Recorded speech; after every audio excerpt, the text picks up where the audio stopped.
Hello दोस्तों, मैं विनय कुमार। आप लोगों को टॉप मैथ ज्ञान में स्वागत है। आज से आप लोगों को बिहार बीपीएससी टीचर 2.0 के लिए मैथ क्लास का रेगुलर क्लास चलेगा। एक सुबह और एक शाम, 2 वीडियो आपको मिलेगा।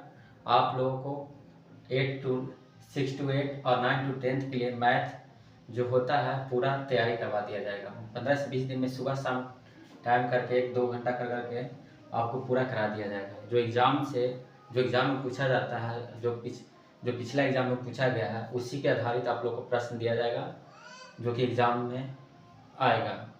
आप लोग मेरे चैनल के साथ जुड़ जाइए। अगर चैनल को सब्सक्राइब नहीं किए तो सब्सक्राइब कर लीजिए एवं बेल आइकन को दबा लीजिए और नोटिफिकेशन को ऑन कर दीजिए।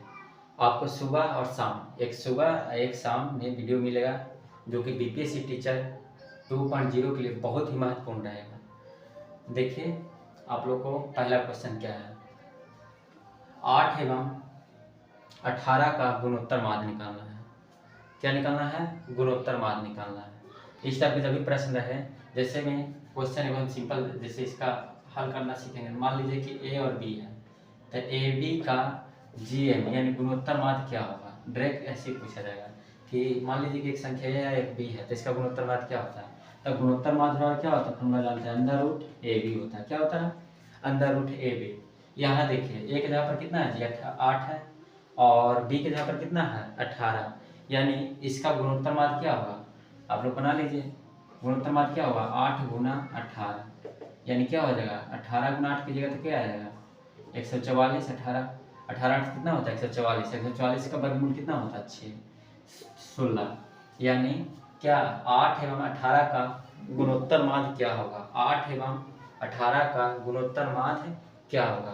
तो गुणोत्तर माध्य का डायरेक्ट फॉर्मूला याद कर लीजिए, क्या होगा, अंडर रूट ए बी। क्या होता है फॉर्मूला, एकदम ध्यान में रखना चाहिए, एग्जाम में जैसे है दिमाग में आना चाहिए कि गुणोत्तर माध्य यानी जीएम का फॉर्मूला क्या होता है, अंडर रूट ए बी। क्या होता है, अंडर रूट ए बी। यानी इसका आंसर कितना आ जाएगा, 8 गुना 18 कीजिएगा तो क्या आएगा, 144। 144 का वर्गमूल कितना होता है, 16।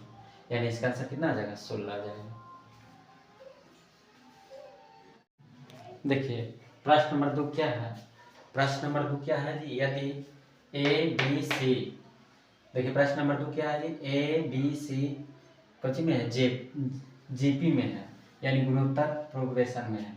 क्या है, जीपी में है, यानी क्या बोलते हैं इसको, गुणोत्तर माध्य है। ध्यान रखिए, यदि ए बी सी जीपी में है तो पूछा जा रहा है लॉग ए, लॉग बी एवं लॉग सी किस रूप में होगा। फिर से समझ लीजिए, यदि ए बी सी क्या है, जीपी में है, तो पूछा जा रहा है लॉग ए, लॉग बी एवं लॉग सी किस रूप में होगा। तो ध्यान रखिए, हम लोग जीपी का फॉर्मूला क्या जानते हैं। जीपी अगर निकालना रहता है तो क्या लिखते हैं, जीपी बराबर होता है, यानी जीपी का फॉर्मूला होता है, जैसे ए बी सी जीपी में है, यानी इसको क्या करेंगे, ए बटा बी बराबर बी बटा सी, यानी और इसको लिखेंगे तो क्या हो जाएगा, बी स्क्वायर बराबर ए सी। क्या होता है, बी स्क्वायर बराबर ए सी। यानी जीपी में कोई भी रहेगा तो यानी इसको लिख सकते हैं बी स्क्वायर बराबर ए सी लिख सकते हैं। क्या लिख सकते हैं, बी स्क्वायर बराबर ए सी होता है। क्या होता है, बी स्क्वायर बराबर ए सी। तो अब क्या करना है हमको, क्या पूछा जा रहा है, यदि ए बी सी जीपी में है तो लॉग ए, लॉग बी एवं लॉग सी किस रूप में होगा। तो हम लोग क्या जानते हैं कि जो जीपी में जब भी रहता है तो उसका नियम क्या होता है कि बी स्क्वायर बराबर क्या होना चाहिए, अगर 3 टर्म है तो उसके बराबर बी स्क्वायर बराबर क्या होता है, ए सी होता है। क्या होता है, बी स्क्वायर बराबर ए सी होता है। क्या हम जाने, हल करेंगे, क्या होता है जीपी में बी स्क्वायर बराबर ए सी। अब क्या करते हैं ना कि इसको दोनों तरफ, इसको समीकरण 1 मान लेते हैं और लिखेंगे दोनों तरफ लॉग से गुना करने पर, दोनों तरफ लॉग से गुना करेंगे, दोनों तरफ लॉग से इसमें गुना कर दीजिए। लॉग से गुना कीजिएगा तो क्या होगा, लॉग बी स्क्वायर लॉग ए सी हो जाएगा। क्या हो जाएगा, लॉग ए सी हो जाएगा। क्या होगा, दोनों तरफ जब लॉग से गुना करेंगे तो क्या होगा, लॉग बी स्क्वायर बराबर लॉग ए इंटू सी होगा। अब देखिए लॉग का नियम क्या होता है कि जो पावर में रहता है वो आगे आ जाता है, लिख सकते हैं लॉग बी बराबर, और जब गुना में रहता है तो क्या होता है, जोड़ में चल जाता है, यानी log a plus log c हो जाएगा। क्या हो जाएगा, log c हो जाएगा। यानी हम log b बराबर लिख सकते हैं कि log b बराबर log a plus log c, अब बटा 2, देखिए गुना में तो किधर जाएगा, भागा में। यानी देखिए इससे पता लग रहा है कि यदि ए बी सी जीपी में रहेगा तो log a log b log c किस में चलेगा। देखिए एपी का क्या होता है, अगर निकालना रहेगा तो बी बराबर क्या लिखते हैं, ए प्लस सी बटा 2। ये क्या होता है, ये जानते हैं किसका, एपी का। ये एपी का अर्थमेटिक प्रोग्रेशन का है कि यदि बी बराबर ए प्लस सी बटा 2 रहेगा तो क्या रहेगा, एपी में रहेगा। यानी हम इसको कह सकते हैं कि यदि ए बी सी जीपी में रहेगा तो log a log b एवं log c किस रूप में होगा, किस रूप में होगा, एपी में होगा। इसका आंसर हो जाएगा एपी में होगा। क्या होगा, यह क्या होगा, एपी में होगा। देखिए प्रश्न नंबर 3 क्या है, दो संख्याओं के एम जीएम एवं एचएम का रिलेशन क्या होता है। यानी दो संख्या है जिसका मतलब क्या कहते हैं, समांतर माध्य, गुणोत्तर माध्य एवं हरात्मक माध्य में संबंध क्या होता है, यानी तीनों में संबंध क्या होता है। दो संख्या ले लीजिएगा, उसमें पूछा जाएगा कि समांतर माध्य दे देगा, गुणोत्तर माध्य दे देगा, आप लोग को हरात्मक माध्य निकालना रहेगा, या कोई भी इसमें से एक छोड़ देगा और दो चीज दिया रहेगा। तो इसके लिए क्या एक फार्मूला होता है, ये तीनों रिलेशन होता है। क्या होता है कि गुणोत्तर माध्य बराबर होता है अंडर रूट ए एम, यानी समांतर माध्य गुना हरात्मक माध्य होता है। एकदम ध्यान रखिएगा कि दो संख्याओं के समांतर माध्य, गुणोत्तर माध्य एवं हरात्मक माध्य में संबंध क्या होता है, ये रिलेशन क्या होता है। तो याद रखिएगा कि गुणोत्तर माध्य बराबर अंडर रूट समांतर माध्य गुना हरात्मक माध्य, गुणोत्तर माध्य बराबर अंडर रूट समांतर माध्य गुना हरात्मक माध्य। और तीनों का फार्मूला देख लीजिए, जैसे दो संख्या ए बी है, ए बी का तीनों निकालना रहेगा। पहला क्या निकालना रहेगा, जैसे मान लीजिए कि समांतर माध्य निकालना है, क्या निकालना है, पहले ध्यान रखिए गुणोत्तर माध्य निकालना है। ए बी का गुणोत्तर माध्य, ए बी का हरात्मक माध्य निकालना, और ए बी का समांतर माध्य निकालना। देखिए जी से गुणोत्तर माध्य, ए से हरात्मक माध्य, ए से समांतर माध्य होता है। ठीक, अब तीनों निकालना है, तो तीनों का फार्मूला बता रहे हैं कि ए बी का जब गुणोत्तर माध्य निकालना रहेगा तो फार्मूला होता है अंडर रूट ए बी। और ए बी का हरात्मक माध्य निकालना है तो हरात्मक माध्य निकालने के लिए फार्मूला होता है 2ab बटा a प्लस बी। एकदम फिक्स कर लीजिए, याद कर लीजिए, बहुत जरूरी है, ये तीनों जो लिखा रहे हैं बहुत जरूरी है। और क्या, अगर समांतर माध्य निकालना चाहिए तो सब जानते हैं कि a प्लस बी और बटा 2 होता है।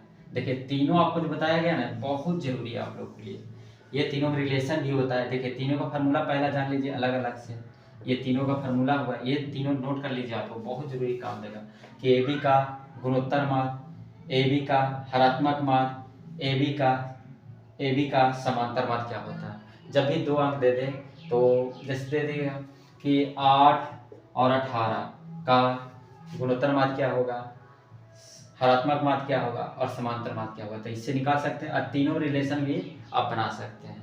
ठीक, यही हो गया इसका आंसर। यानी याद रखिएगा कि गुणोत्तर माध्य बराबर अंडर रूट है समांतर माध्य गुना हरात्मक माध्य, समांतर माध्य गुना हरात्मक माध्य होता है 2 अंक के लिए।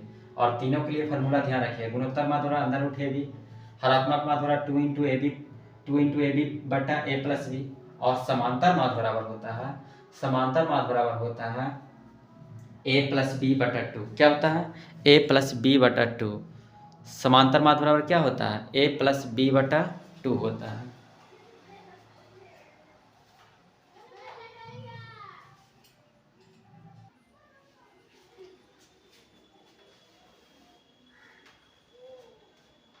देखिए क्वेश्चन नंबर 4 क्या है, AP का 4, 9, 14, 19 डॉट डॉट डॉट का विषमा पद क्या है, विषमा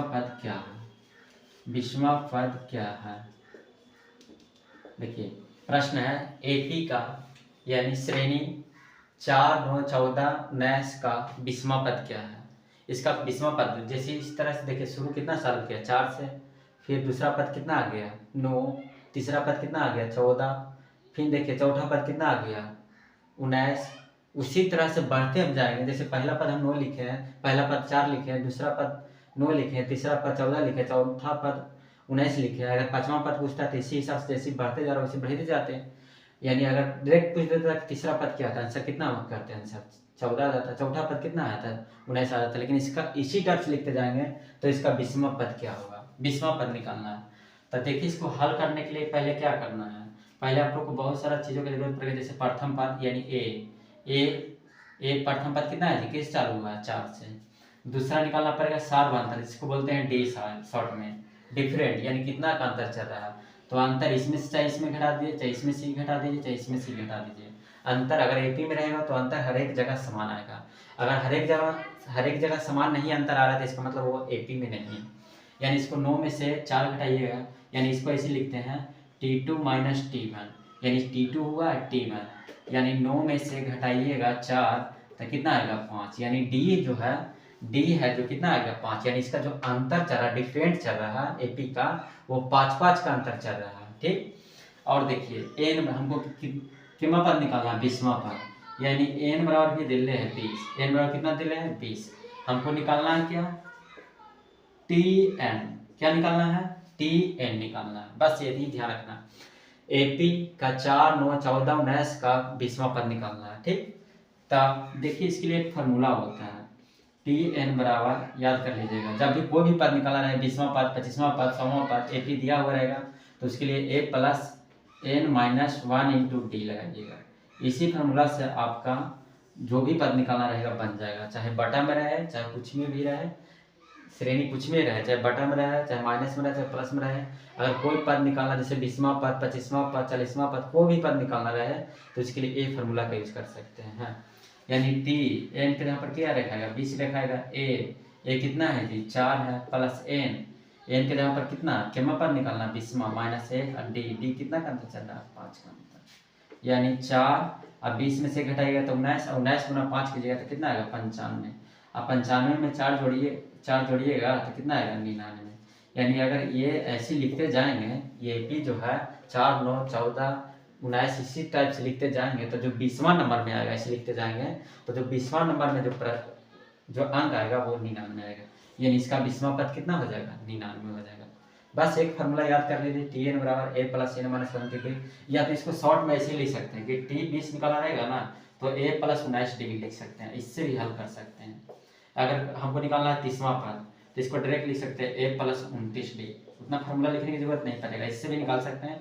लेकिन आपको शुरू है इसीलिए स्टार्टिंग में बढ़िया से मान लीजिए, अगर कुछ और निकालना रहेगा तो फिर दिक्कत हो जाएगा, इसलिए आपको बताया शॉर्ट निकालने के लिए अगर इस टाइप का प्रश्न है, जैसे कहा जाएगा 35वां पद ज्ञात करने के लिए तो ए प्लस 34 डी निकाल करके भी बना सकते हैं। ठीक,